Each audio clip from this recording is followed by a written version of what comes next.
Hey guys, welcome to government jobs Gyan YouTube channel. Guys, आज की इस वीडियो में हम बात करेंगे एसबीआई एससीओ के new recruitment notification online form apply process के बारे में। जी हाँ दोस्तों, स्टेट बैंक ऑफ इंडिया ने यहाँ पर स्पेशलिस्ट कैडरे ऑफिसर के 996 खाली पदों को भरने के लिए नोटिफिकेशन रिलीज कर दिया है।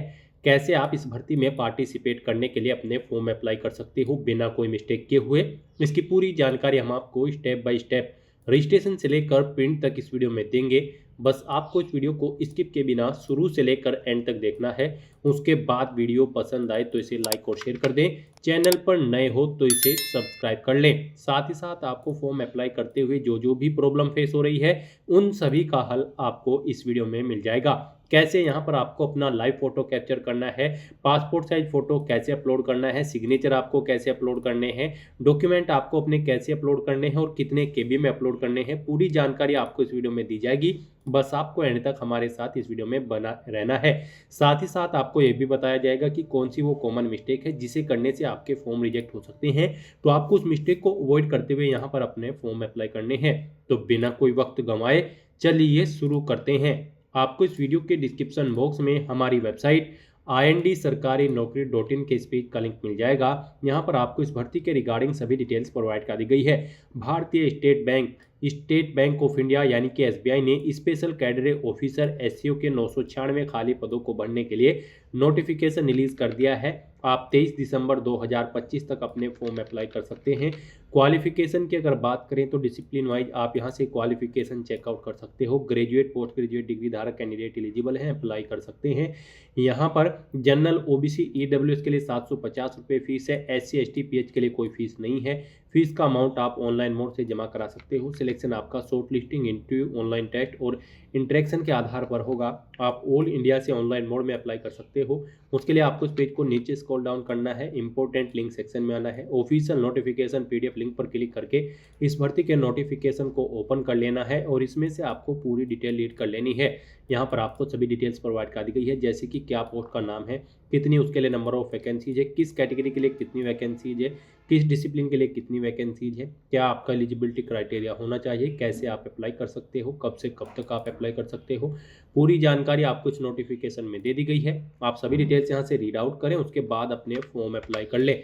फॉर्म अप्लाई करने के लिए भी आपको हमारी वेबसाइट के इसी पेज पर ही अप्लाई ऑनलाइन का लिंक दिया गया है। जैसे ही आप इस लिंक पर क्लिक करेंगे आपके सामने स्टेट बैंक ऑफ इंडिया का ये पोर्टल ओपन होगा। गाइज, यहाँ पर अगर आपने पहले से रजिस्ट्रेशन कर रखा है तो आपको यहाँ पर लॉगिन इफ ऑलरेडी रजिस्टर्ड की स्टेप पर क्लिक करना है। उसके बाद आपके सामने यहाँ पर लॉगिन का ये पॉपअप शो होगा। यहाँ पर आपको अपना रजिस्ट्रेशन नंबर एंटर करना है, अपना पासवर्ड आपको एंटर करना है, ये कैप्चा कोड आपको यहाँ पर एंटर करना है और उसके बाद लॉगिन के स्टेप पर क्लिक करते हुए लॉगिन करके आपको अपना फॉर्म अप्लाई कर लेना है। और अगर आप इस भर्ती के लिए फर्स्ट टाइम अप्लाई करने जा रहे हो तो सबसे पहले यहाँ पर आपको अपना रजिस्ट्रेशन करना होगा। उसके लिए आपको क्लिक न्यू रजिस्ट्रेशन का ये टैब दिया गया है, आप इस पर क्लिक करें, आपके सामने रजिस्ट्रेशन का फॉर्म ओपन हो जाएगा। यहाँ पर आपको अपनी बेसिक डिटेल्स प्रोवाइड करते हुए अपना रजिस्ट्रेशन करना होगा। सबसे पहले यहाँ पर आपको अपना फर्स्ट नेम एंटर करना है, उसे एक बार फिर से एंटर करके कंफर्म कर लेना है। मिडिल नेम, लास्ट नेम है तो वो आप एंटर कर दें, नहीं है तो इन कॉलम्स को खाली छोड़ दें। फिर यहाँ पर आप जो नाम प्रोवाइड कराएंगे उसके अकॉर्डिंग आपको आपका फुल नेम शो कर दिया जाएगा। तो उसके बाद गाइज आपको यहाँ पर अपनी मदर का नाम एंटर करना है, अपना मोबाइल नंबर आपको एंटर करना है, उसे एक बार फिर से एंटर करके कंफर्म कर लेना है। ईमेल आईडी भी आपको यहाँ पर अपनी एंटर करनी है और उसे भी कंफर्म कर लेनी है। उसके बाद गाइज आपको यहाँ पर ये कैप्चा कोड इस बॉक्स में एंटर करना है और फिर रजिस्टर के इस ऑप्शन पर क्लिक करना है। फिर आपके रजिस्टर्ड मोबाइल नंबर और ईमेल आईडी पर एक ओटीपी आया होगा, वो ओटीपी आपको यहाँ पर एंटर करना है और उसके बाद गाइज आपको सबमिट के इस ऑप्शन पर क्लिक करना है। इस तरह से यहाँ पर आपका रजिस्ट्रेशन सक्सेसफुली कंप्लीट हो चुका है। आपको एक रजिस्ट्रेशन नंबर और पासवर्ड प्रोवाइड कर दिया गया है। ये रजिस्ट्रेशन नंबर और पासवर्ड आपके रजिस्टर्ड मोबाइल नंबर और ईमेल आईडी पर भी सबमिट कर दी गई हैं। आपको इन्हें केयरफुली नोट डाउन करके रख लेना है फ्यूचर यूज के लिए। और यहाँ पर गाइज अब आपको अपनी पोस्ट सेलेक्ट करनी है जिसके लिए आप अप्लाई करना चाहते हैं। तो यहाँ पर आप अपनी पोस्ट सेलेक्ट करें, आप एससीओ की किस डिसिप्लिन के लिए अप्लाई करना चाहते हैं, वीपी हेल्थ, एवीपी हेल्थ या फिर कस्टमर रिलेशनशिप एग्जीक्यूटिव। आप अपनी चॉइस के अकॉर्डिंग यहाँ पर ऑप्शन सेलेक्ट करें। उसके बाद आपको यहाँ पर कंटिन्यू के ऑप्शन पर क्लिक करना है, अपनी ग्रेड सेलेक्ट करनी है। उसके बाद आपको अपनी कैटेगरी यहाँ पर सेलेक्ट कर लेनी है। फिर यहाँ पर आपको आपकी कैटेगरी के अकॉर्डिंग एप्लीकेशन फीस का अमाउंट देखने को मिल जाएगा। यहाँ पर अगर आप जनरल कैटेगरी कैंडिडेट होंगे तो आपको 750 रुपये फीस देनी होगी। ओबीसी होंगे तो भी आपको 750 देनी है। एससी कैंडिडेट के लिए, एसटी के लिए यानी कि रिजर्व कैटेगरी कैंडिडेट के लिए कोई फीस नहीं है। अब यहाँ पर गाइज आपको सेव एंड नेक्स्ट के इस ऑप्शन पर क्लिक करना है। नेक्स्ट आपके सामने कुछ इस तरह से इंटरफेस ओपन होगा। अब यहाँ पर आपको अपनी कुछ और डिटेल्स प्रोवाइड करनी है। गाइज यहाँ पर सबसे पहले आपको अपनी सब कास्ट एंटर करनी है, जिस कास्ट से आप बिलोंग करते हैं। फिर आपसे पूछा गया कि क्या आप फिजिकली चैलेंज कैंडिडेट हैं, अगर हैं तो आप यस ऑप्शन सेलेक्ट करेंगे। डिसेबिलिटी का टाइप सेलेक्ट करेंगे, उसकी परसेंटेज बताएंगे 40% से अबव है या फिर नहीं। आप अपने अकॉर्डिंग यहाँ पर ऑप्शन सेलेक्ट करेंगे। और अगर आप फिजिकली चैलेंज कैंडिडेट नहीं हैं तो आप सिंपली नो ऑप्शन सेलेक्ट करेंगे। फिर आपसे पूछा गया है कि क्या आपका रिलीजन है, आप अपना रिलीजन यहाँ पर सेलेक्ट करेंगे। माइनॉरिटी कम्युनिटी के अंतर्गत आते हैं तो यस ऑप्शन सेलेक्ट करेंगे, नहीं तो नो ऑप्शन सेलेक्ट करेंगे। आपको आपकी नेशनलिटी या सिटीजनशिप ऑटोमेटिकली यहाँ पर फील्ड मिलेगी इंडियन। फिर आपको अपनी डेट ऑफ बर्थ यहाँ पर सेलेक्ट करनी है, पहले डे फिर मंथ फिर ईयर। उसके बाद यहाँ पर आपको अपनी डेट ऑफ बर्थ एंटर करनी है। फिर गाइज आपको अपना जेंडर यहाँ पर सेलेक्ट करना है, अपना मैरिटल स्टेटस आपको सेलेक्ट कर लेना है, आप मैरिड हो या फिर अनमैरिड। अपने फादर का first name, middle name, last name आपको एंटर करना है। मिडिल नेम लास्ट नेम नहीं है तो इन कॉलम्स को आप खाली छोड़ सकते हैं। फिर अगर आप मैरिड हो तो आप अपने हस्बैंड या फिर वाइफ का नाम यहाँ पर देंगे, उनका मिडिल नेम लास्ट नेम है तो वो भी आप एंटर कर देंगे, नहीं है तो इन कॉलम्स को खाली छोड़ देंगे। उसके बाद आपको अपना कोरोस्पोंडेंस एड्रेस यहाँ पर एंटर करना है, आप अपना कोरोस्पोंडेंस एड्रेस एंटर करें। उसके बाद यहाँ पर आपको अपना परमानेंट एड्रेस यहाँ पर देना होगा। यहाँ पर आपसे पूछा गया है कि क्या आपका परमानेंट एड्रेस सेम है कोरोस्पोंडेंस एड्रेस के, अगर है तो आप येस करेंगे, नहीं तो नो ऑप्शन सेलेक्ट करेंगे। और फिर आप अपना परमानेंट एड्रेस एंटर करेंगे। अगर सेम है तो आप येस ऑप्शन क्लिक कर देंगे, ऑटोमेटिकली आपका परमानेंट एड्रेस आपके कोरोस्पोंडेंस एड्रेस के अकॉर्डिंग फिल हो जाएगा। फिर आपसे पूछा गया है आप जीएसटी इनवॉइसिंग किस एड्रेस पर चाहते हैं, कोरोस्पोंडेंस या फिर परमानेंट, आप अपने अकॉर्डिंग ऑप्शन सेलेक्ट करेंगे। इस तरह से अपनी सभी डिटेल्स फिल करने के बाद गाइज फिर आपको सेव एंड नेक्स्ट के इस ऑप्शन पर क्लिक करना है। नेक्स्ट यहाँ पर आपको अपनी क्वालिफिकेशन की डिटेल प्रोवाइड करनी है। गाइज आप ऑफिशियल नोटिफिकेशन में से चेकआउट कर सकते हो यहाँ पर एसबीआई एससीओ की इस पोस्ट की किस डिसिप्लिन के लिए क्या आपकी क्वालिफिकेशन रिक्वायर्ड है। जैसे कि अगर आप वीपी वेल्थ एसआरएम के लिए अप्लाई कर रहे हैं तो आपके पास ग्रेजुएट डिग्री होनी चाहिए, प्लस यहाँ पर आपका एमबीए पास आउट होना चाहिए बैंकिंग या फिर फाइनेंस या फिर मार्केटिंग में 60% मार्क्स के साथ, और आपको 6 साल का एक्सपीरियंस भी होना चाहिए। और अगर आप एवीपी वेल्थ आरएम के लिए अप्लाई कर रहे हैं तो फिर आपके पास ग्रेजुएट डिग्री होनी चाहिए। वेटेज दिया जाएगा आपको अगर आपने यहाँ पर पोस्ट ग्रेजुएशन कर रखी है फाइनेंस या फिर मार्केटिंग या फिर बैंकिंग में, और इसमें आपको 3 साल का एक्सपीरियंस चाहिए। और अगर आप यहाँ पर कस्टमर रिलेशनशिप एग्जीक्यूटिव की पोस्ट के लिए अप्लाई कर रहे हैं तो आपका केवल ग्रेजुएट डिग्री पास आउट होना जरूरी है किसी वेल रिकॉग्नाइज्ड यूनिवर्सिटी से। और अगर आपको एक्सपीरियंस है तो फिर यहाँ पर आपको प्रेफरेंस दिया जाएगा। तो यहाँ पर अब आपको अपनी क्वालिफिकेशन की डिटेल प्रोवाइड करनी है। सबसे पहले यहाँ पर आपको अपनी डिग्री सेलेक्ट करनी है, डिग्री की डिटेल देनी है, कौन सी डिग्री आपके पास है, बीकॉम, बीटेक, बीएससी, बीबीए या फिर कोई अन्य, आप अपने अकॉर्डिंग ऑप्शन सेलेक्ट करें। फिर यहाँ पर आपको कॉलेज या यूनिवर्सिटी का नाम देना है जिससे आपने अपनी ग्रेजुएशन पास आउट की है। पासिंग डेट आपको सेलेक्ट करनी है, डे मंथ और ईयर, कितने परसेंट मार्क्स आपने ऑब्टेन किए हैं वो आपको एंटर करने हैं। फिर आपको बताना है आपकी फर्स्ट क्लास है, सेकंड है, थर्ड है या फिर डिस्टिंक्शन, आप अपने अकॉर्डिंग ऑप्शन सेलेक्ट करेंगे। ऐसे ही यहाँ पर अगर आपने पोस्ट ग्रेजुएशन कर रखी है तो उसकी डिटेल भी आपको सेम ऐसे ही प्रोवाइड कर देनी है।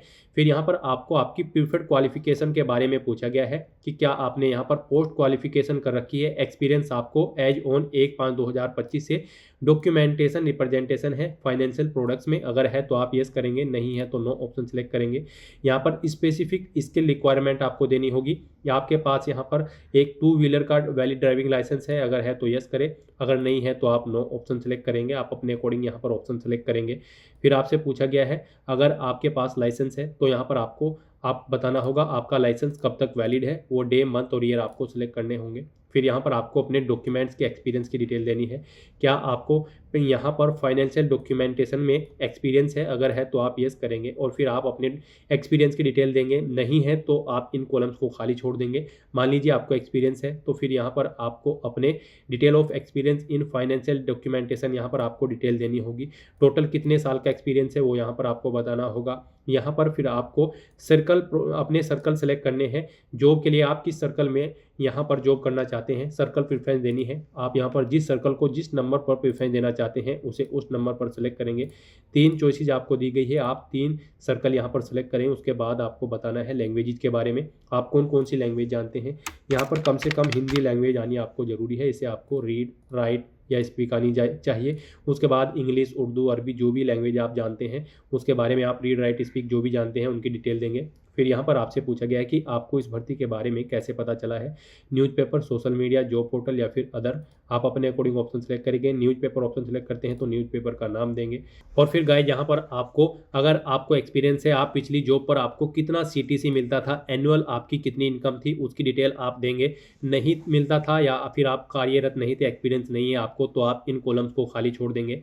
उसके बाद यहाँ पर आपसे पूछा गया है, आप इस पोस्ट पर अप्लाई करने के लिए अगर आप सक्सेसफुली रिक्रूट हो जाते हैं, फिर आप कितनी सैलरी यहाँ पर एक्सपेक्ट करते हैं। लैक्स में आपको बताना होगा, 1 लाख, 2 लाख, 3 लाख, 4 लाख, 5 लाख, आपको अपने अकॉर्डिंग यहाँ पर एंटर करना है। और इस तरह से अपनी डिटेल प्रोवाइड करने के बाद फिर आपको सेव एंड नेक्स्ट के इस ऑप्शन पर क्लिक करना है। नेक्स्ट यहाँ पर आपको अपने डॉक्यूमेंट अपलोड करने हैं। गाइज यहाँ पर आपको अपना पासपोर्ट साइज फ़ोटो अपलोड करना है जेपीजी या फिर जेपीजी फॉर्मेट में।